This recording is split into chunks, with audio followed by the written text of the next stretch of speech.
Salut Kenji. Salut Léa. Alors, on est là aujourd'hui pour parler de ton nouvel album, Ensemble, qui sort le 30 octobre. Alors moi, je veux savoir d'abord, cet album, il a quoi de différent par rapport au premier ? Je suis fier de mon premier album parce qu'il est joli, mais celui-là, il est un peu plus joli encore que le premier. J'ai co-composé pratiquement tout l'album et co-écrit aussi. Donc c'est vraiment des chansons déjà plus personnelles. Oui, j'ai vu que tu avais participé au texte et à la musique, justement. Alors, à quel point on t'a laissé la liberté, t'as pu proposer des choses À quel point tout ce que je savais, quoi, en fait. Parce que c'est quand même des auteurs qui sont très forts, c'est magique. Et donc, ça se fait que quand on se met à côté de ces auteurs et qu'on travaille à côté d'eux, ils nous inspirent tellement que nous aussi, on peut venir poète et on sort des phrases, des fois, que ça marche. Alors donc, j'essayais de dire chaque phrase qui manquait, par exemple, et ça allait, ça marchait. Et sacrée fierté après, parce que c'est magique. Une fois qu'on est rentré dedans, on n'a plus envie de quitter. Donc après, on est plein d'inspiration. C'est marrant parce que quand on t'entend dire que t'admires ces gens, on a l'impression que t'es encore dans une logique d'apprentissage, que c'est resté très humble, tu vois. Ben oui, j'apprends toujours, on apprend tout le temps. Moi, c'est comme ça que je me dis dans ma tête et que ça va me permettre de grandir et après d'avoir plein d'atouts. C'est d'apprendre tous les jours. D'accord. Et en parlant d'apprendre, donc j'ai lu que tu avais appris la guitare avec ton père quand tu étais petit. Oui, en le regardant. J'ai appris la guitare en le regardant parce qu'il n'a jamais voulu m'apprendre. Parce que son père, il a fait pareil aussi avec mon père, mon grand-père. Pourquoi ? C'est un principe ou... Ben non, je sais pas. Parce que, à mon avis, à l'époque, les vieux, voilà, je les appelle comme ça, il y avait tellement la fête qu'ils n'avaient pas le temps d'apprendre. Mon père, par exemple, ils n'avaient pas le temps. Donc mon père a dû faire pareil, s'apprendre tout seul. Et vu que c'était une fierté après d'apprendre la guitare sans que personne nous a appris, c'est quand même bien, c'est quand même magique et avoir beaucoup de courage d'apprendre tout seul. Et donc à mon avis, mon père, lui ouais, ça devait être une question de fierté après, puisque lui aussi il a appris tout seul. Il m'a dit, si j'ai appris tout seul, toi aussi tu peux. Et justement, aujourd'hui, il pense quoi de ton parcours, ton père ? Parce que c'est un peu l'élève à dépasser le maître maintenant, non ? Non, oulala, je ne l'ai pas encore dépassé, mon papa. Si vous écoutez sa voix, c'est incroyable. Il chante très très très bien, très très très haut. Et surtout, ouais, il a une fierté incroyable. Voilà, maintenant j'arrive à m'exprimer sur des grandes scènes. Il est fier comme pas possible. Et justement, toi, tu viens donc de la télé. À la base, tu as été connu par The Voice. Oui. C'est quoi la différence pour toi quand tu chantes à la télé ou quand tu chantes sur une scène en concert, par exemple ? Est-ce que c'est la même chose ? Alors, chanter à la télé, chanter sur une scène, pour moi, non. C'est pas la même chose. En télé, il y a plus de stress. J'aime bien être perfectionniste. Donc, je me fais des peurs de fou à chaque fois. Je me mets de la pression. C'est ce qui me pousse à bien chanter aussi, bien sûr. Bon, il y a le plaisir. Mais sinon, je préfère la chanter sur scène. Il n'y a rien à voir. Sur scène, il y a ton vrai public, par exemple. Et on n'a qu'une seule envie. Après, c'est s'amuser, faire danser tout le monde. Et donc toi, tu as participé à The Voice version adulte. Aujourd'hui, tu es dans les studios pour The Voice Kids, où tu vas chanter une de tes chansons. Ça fait quel effet d'être de l'autre côté de la barrière, entre guillemets, c'est plus toi le candidat ? Ça fait un peu bizarre de venir en tant qu'élève et maintenant de venir en tant que, par exemple... comment je peux dire ça ? Artiste, quoi, ouais. C'est vrai que ça fait plaisir, mais ça fait bizarre aussi un peu d'un côté.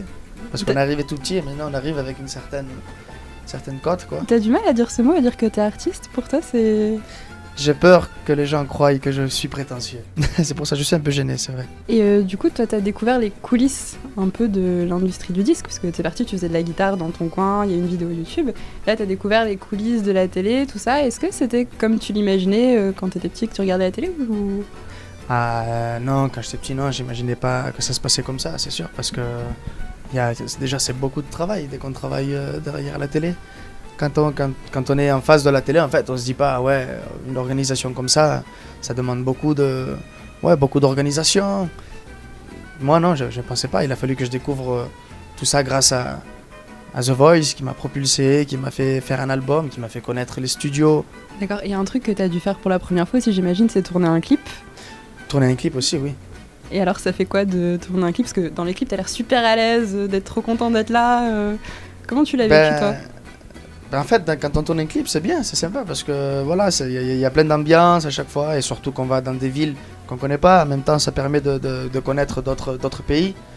Et c'est pour ça que je me sens à l'aise et je souris, quoi. On t'avait donné des consignes, dit qu'il fallait faire des choses ou t'as fait les choses naturellement un peu ?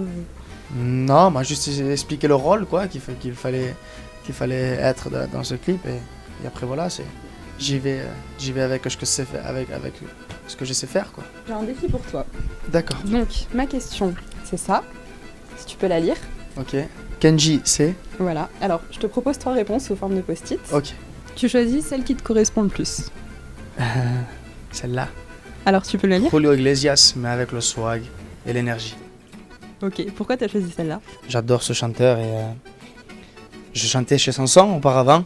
Surtout, j'ai des cousins qui chantent souvent aussi ces chansons. Et donc, ouais, c'est vrai, c'est une belle référence.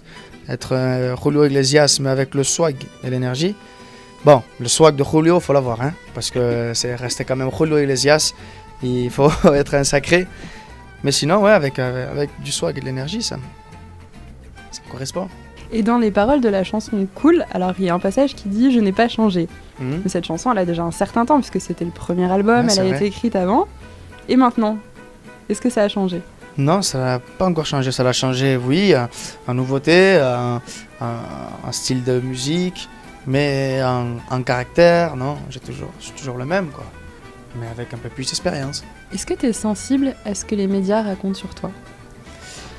Alors, sensible parce que les médias racontent sur moi, j'ai jamais trop essayé. Je lis pas trop quand je vois que c'est des conversations ou des mots qui ne valent même pas la peine d'être lus. Et justement, est-ce que t'en as pas marre qu'on t'associe un peu tout le temps à l'image du gitano, qu'on te fasse tout le temps parler sur ce sujet? M'associer au gitano parce que non, parce que gitano c'est moi et j'ai tout le temps des bons retours. Non, ça va. Après, parler des clichés, oui. Parce qu'il y en a beaucoup qui parlent des clichés, par exemple, qu'il y a 20 ans en arrière, 30 ans en arrière. Mais sinon, pas de gitano, non. Ça c'est nouveau aujourd'hui. Il y a beaucoup de gitanes qui ont évolué maintenant. Et t'es un artiste super jeune aussi, donc comme tu disais tout à l'heure, t'es tout le temps en train d'apprendre, t'es super curieux. Est-ce que t'as l'impression d'être suffisamment pris au sérieux aussi par les médias qui sont autour de toi? D'être pris au sérieux par les médias, oui, je pense, oui. Ok. Sûr. J'espère, quoi. J'ai vu que t'es hyper présent sur Facebook, sur Twitter, il y a un compte à rebours de l'album qui arrive. Est-ce que tu les utilisais déjà avant tout ça, avant de sortir un disque, ou c'est vraiment nouveau pour toi? Ah oui, avant, oui. Ah oui, c'est sûr, avant, oui. Il y a longtemps, j'étais pas encore connu, j'étais déjà sur les réseaux sociaux. Ben ouais, dès que ça l'a sorti, ça a été la chose de tout le monde, hein. Tout le monde a directement aimé tous ces réseaux, d'ailleurs. Maintenant, c'est ce qui gère un peu tout. Et t'as l'impression que ça te rapproche justement de tes fans? Ben oui, carrément. Ouais. Ben oui, parce que je suis fier des réseaux sociaux, oui, parce que voilà, ça permet d'arranger des trucs même qu'il y a de la distance, de voir par exemple quelques fans, de leur mettre des photos, de leur envoyer des messages. Tu lis ce qu'ils t'écrivent aussi, tes fans?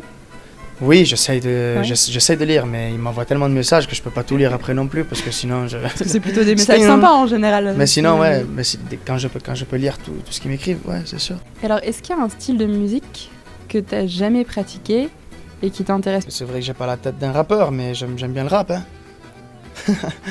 Ouais, j'aime bien les morceaux de rap. Après, si je voudrais faire un morceau de rap, je le ferais pas entièrement rap, mais je le ferais un peu rappeur renouvelé, quoi. À la soprano, je peux pas faire. Pourquoi tu penses que tu peux pas? Je sais pas, les gens, ils trouvent ça bizarre d'un seul coup. Je chante, je viens du flamenco, je me retrouve rappeur.